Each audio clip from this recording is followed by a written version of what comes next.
Do you remember Resident Evil Revelations? That was almost a Claire sandwich. Yeah.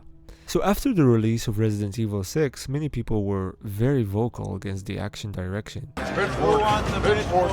Pitchfork. So in an attempt to kind of test the waters and steer the series back to its horror origins, Capcom released Revelations 2. And I remember people were very hyped up for this game.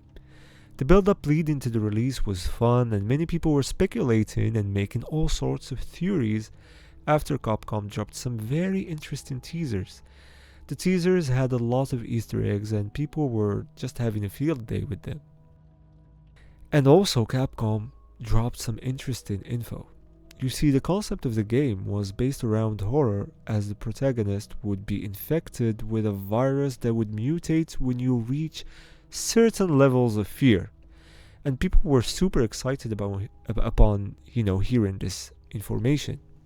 After all, everyone begged Capcom to return to the horror roots, and moreover, the fans couldn't wait to see Claire and Barry Burton finally make a comeback.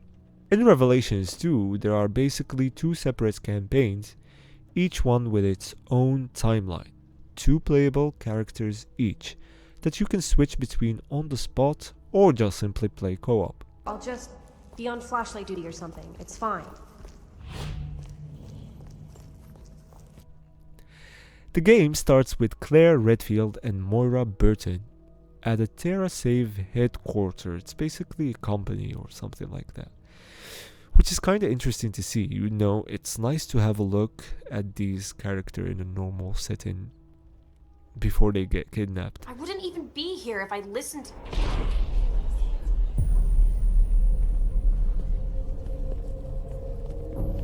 Claire and Moira wake up later in a dark, terrifying prison in a remote island.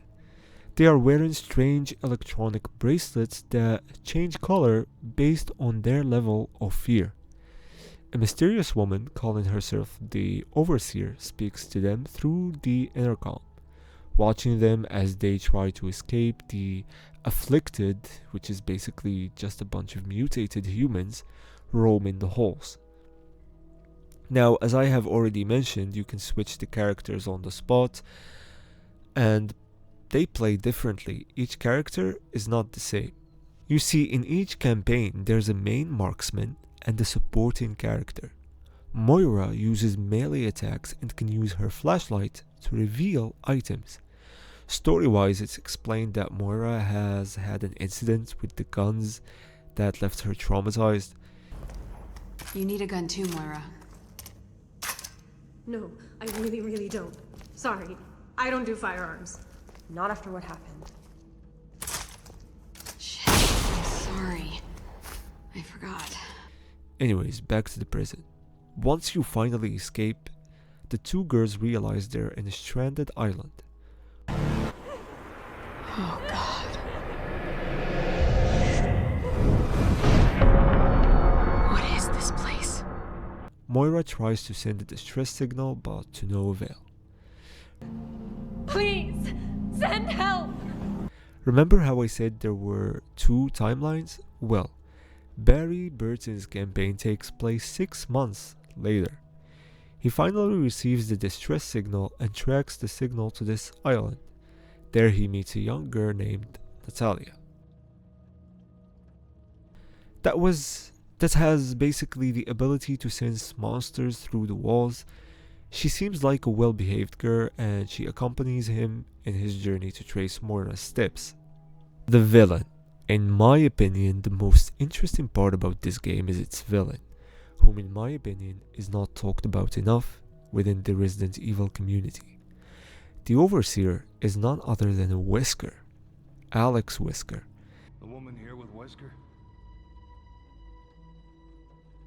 That is Wesker. Alex Wesker. 2 Weskers? You gotta be shitting me. And yes, she was part of the Wesker children, but that's another story for another day. Bottom line is, Wesker is a menace. Throughout the game, she stalks Claire and Moira. She taunts them and enjoys their suffering. According to the lore, she owns the island and she was seen as a messiah by its people. Her goal is to achieve immortality, and her method of choice is consciousness transfer. The crazy thing about her is that she succeeded. Correct me if I'm wrong, but has a villain ever achieved their goal in a Resident Evil game before? So this game has two endings. In both of these endings, Alex Wesker gets what she wants. In the good ending, Alex is defeated, which is typical, but there's a scene with Natalia reading Franz Kafka and smirking, implying the consciousness transfer has succeeded. While in the bad ending, which is one of the coldest ending I've ever seen to a video game, the little girl that accompanied you straight up is gone. Natalia?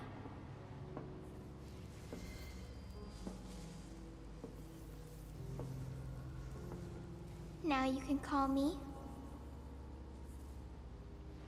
Alex. Alex Wesker takes over completely, so it doesn't matter which ending you get, Alex has transformed her consciousness successfully. And it's honestly kinda sucks that we might never get an answer to what happens next with Natalia, knowing Capcom's history with abandoning characters. I remember when Lady Dimitrescu first appeared, many assumed it might be an adult Natalia or Alex Wesker, so some people do still remember her. Revelations, while not perfect, was definitely a good game that steered the direction slightly back into horror that eventually got us ready for a full return in Resident Evil 7. It got many things wrong and many things right, but one thing for sure, in a world full of predictable cliché endings, Revelation definitely stood out with an unpredictable, cold, cruel ending. And I think the game kinda tried to be many things at the same time, like it wanted to be an action game at the same time a horror game, and something weird was going on with Revelation. It was released episodically, similar to many games like Telltale games or Life is Strange, but the thing is, it didn't have that strong of a story to be an episodic release that would hook you. But you can tell that they definitely tried to do that with some episodes ending in a cliffhanger. Like that episode when Natalia told Barry that Moira is dead. But at the same time, once you go to the next episode, the story is not really... I'm not gonna say it's bad, but it's not the same type of story that you would expect from, a Telltale game or a Life is Strange. But anyways, overall the game was good. Not bad, but the one thing that I think should return from the game is Alex Wesker. That's a way too good of a villain to just be abandoned completely.